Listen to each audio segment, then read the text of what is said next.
Só para fechar a ponto que eu história. quero te matar. Perdi o contato com ele. Anos depois, alguém conseguiu contato com ele, me trouxe um telefone dele até mim, liguei para ele, falei, pô, você lembra de mim? Pô, como eu vou esquecer de você, tal, você destruiu a sala, tal, né? E falou... Esse pastor aí, daquela época? Você encontrou, anos depois encontrei, passou um tempão.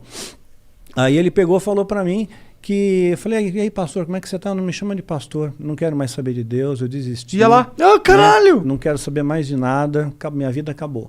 Né? Só estou esperando morrer. Aí eu fiquei muito preocupado com ele. Ele morava estava morando em Vitória, né? Em Vila Velha, melhor dizendo, né? Então eu não tinha grana para ir até lá e fizeram uma vaquinha para pagar uma passagem para mim. Eu fui, minha esposa não pôde ir porque a gente não teve grana para pagar para ela, né? E a primeira coisa que eu fiz, né, entreguei o livro Filho do Fogo para ele e tal. A gente conversou amenidades, né, quando chegamos, né, sem entrar em grandes detalhes.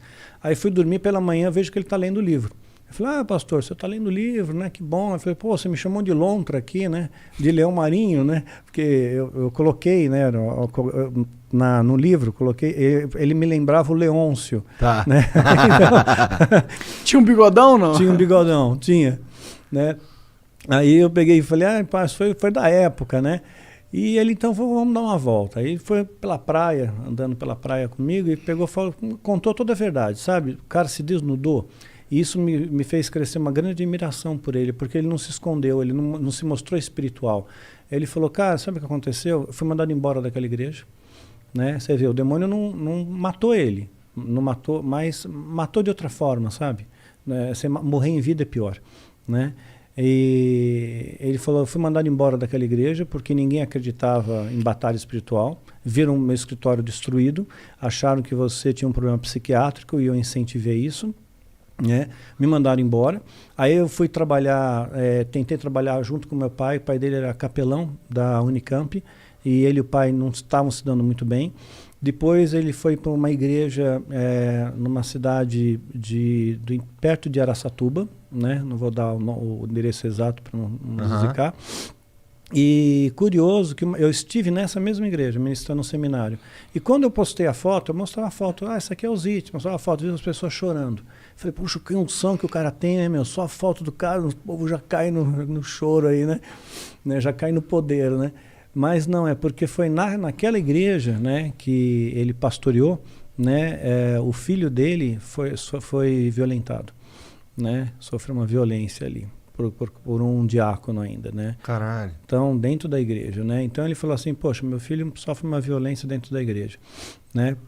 Eu não quero mais ser pastor, não quero ser mais nada. Ele foi então ser representante comercial de calçados, né? E foi para Vila Velha e viajava muito de carro. Aí alguém falou para ele, pô, se você cheirar uma carreira de cocaína, meu, você vai viajar mais tempo, você não vai ter fome, olha, você dirige melhor, você ganha mais dinheiro. Ele começou a usar cocaína, viciou na cocaína.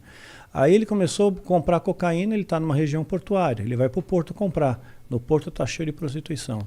Aí ele começou a sair com prostituta, ele falou que saiu com mais de 300, ele tinha medo de estar até com AIDS.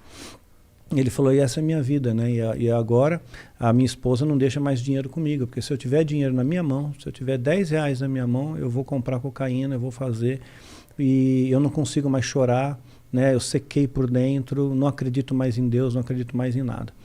Eu fiquei chocado com aquilo, né? Falei, poxa, não sabia o que dizer, né? E eu falei, mas pastor, foi por causa do que aconteceu. Eu contei para ele do encantamento, do feitiço e tal. Ele não acreditou muito. Né? Ele falou assim, não foi não. A igreja mesmo mandou embora, foi coisa da vida, né? Só que aí, quando nós fomos é isso que eu quero te mostrar depois. Quando nós estávamos no aeroporto para ir embora, nós batemos 2 fotos em tempos diferentes. Passou assim uns 15 minutos entre uma foto e outra. Né? Então, numa eu estou presente, a outra não estou presente. Então, tem uma outra pessoa que bateu a foto, né? Todo mundo ali no aeroporto, esperando, e depois eu também uma eu estou presente e outra não. Nas 2 fotos, nesse ato de tempo de 15, na época era a revelação, né? Não era na hora, né? Quando revelou, bem atrás dele, do lado esquerdo dele, você vê uma mulher assim, sentada, né? Ela está com as pernas cruzadas, mas você não consegue mais enxergar nada acima dela. e você vê um vulto, né, num formato meio humanoide, assim, bem grande, né, indo quase à altura do teto. Devia ter uns 4 metros de altura se a gente se pautasse pelo tamanho do pilar ali, né? E quando eu revelei aquilo, eu mandei para ele, e aí ele acreditou. Ele acreditou e eu falei, puxa, então foi mesmo, né? Tem alguma coisa atrás de mim que quer acabar comigo. Eu falei, mas já acabou, né? Já acabou, né? Aí eu falei, vem passar um tempo comigo. Eu morava no Vale da Bênção, né? Em Araçariguama. E ele passou uma semana na minha casa. E lá tem uma casinha de oração, tal, né? Tentava levar ele, não queria saber de nada, né? Não queria nem falar de Deus, né? Queria falar de outras coisas. Então, chegou um momento que já era o último dia dele, né? Falei, puxa, Deus, faz alguma coisa, né? E quando eu levanto, ele está na varanda de casa, assim, com a Bíblia aberta, sentei do lado dele. Falei, pastor, tá lendo a Bíblia, né? Ele falou assim, não, eu só abri, não consigo ler, né? Esse livro não tem mais significado para mim, né? Aí ele pegou, fiquei em silêncio com ele um tempo, né? E um silêncio perturbador, cara, né? De repente ele abaixou a cabeça, ficou quieto por uns instantes, olhou para mim, né? E falou, olha, um dia eu orei por você, rapaz, e te libertei. E hoje, né, através de você, muitas pessoas têm se convertido. Então eu tenho meus filhos e netos na fé, né? Tenho netos na fé através de você, que é meu filho na fé. E então eu tenho muito orgulho de você.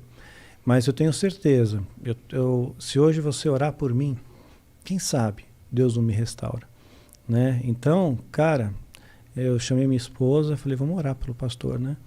A gente orou por ele, né? E foi assim, um momento tão lindo, tão bonito, cara, né? Indescritível em palavras. Aquele homem chorou como um bebê, a gente chorou junto, se alegrou, né? E aí ele quis voltar para a igreja, né? Ser pastor. Só que, lamentavelmente, a igreja que fala de perdão não perdoa, que fala de amor muitas vezes não ama, e rejeitaram ele. Ah, você não é o pastor, viciado em droga, tal, né? Então ele começou a vender pão de mel para sobreviver, depois se reconciliou com o pai, né? E acabou morrendo, né?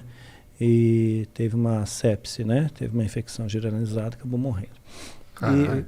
Pois é, eu fui tentar consolar o pai dele, né? Fui até Campinas, né? Tentar conversar com o pai dele. Inclusive o pai dele está na abertura. Tem um vídeo no meu canal, Seminário de Missões, né? Ele aparece, ele dá um testemunho breve. O pai dele, o pai do Zite. Ele foi ali, ele estava doente ainda, mas ele foi. Eu falei, não, eu quero falar, eu quero... E eu mantive o registro até hoje, né? Então... eu fui para querer trazer algum conforto para ele, né? E eu não sabia o que dizer. Eu falei, mas só dizer para um pai que perdeu um filho, né? Então, e ele ficou em silêncio e falou para mim, sabe, você está querendo me confortar? Vou te dizer uma coisa, rapaz. Quando meu filho nasceu, eu levantei ele e falei, Senhor, é teu, né? Me capacita a cuidar dele, né? Para que siga nos teus caminhos, né? E quando ele estava quase morrendo, né, ele é médico também, né, geriatra, ele abraçou o filho dele, ele percebeu que o filho dele estava partindo, e ele pegou, falou, orou junto com o filho, né, falou, Deus, olha, um dia o Senhor me entregou ele nas minhas mãos, hoje eu te devolvo, vem das minhas mãos para as tuas mãos, né, eu te entrego ele de volta. E falou isso sorrindo, com um sorriso no rosto, sabe? Então... aquilo ali me tocou de uma maneira tão grande, sabe? Eu demorei para chegar em São Paulo. Eu parava, eu chorava, né? Parava, enxugava as lágrimas, né? Então, até caraca, sinistro isso aí.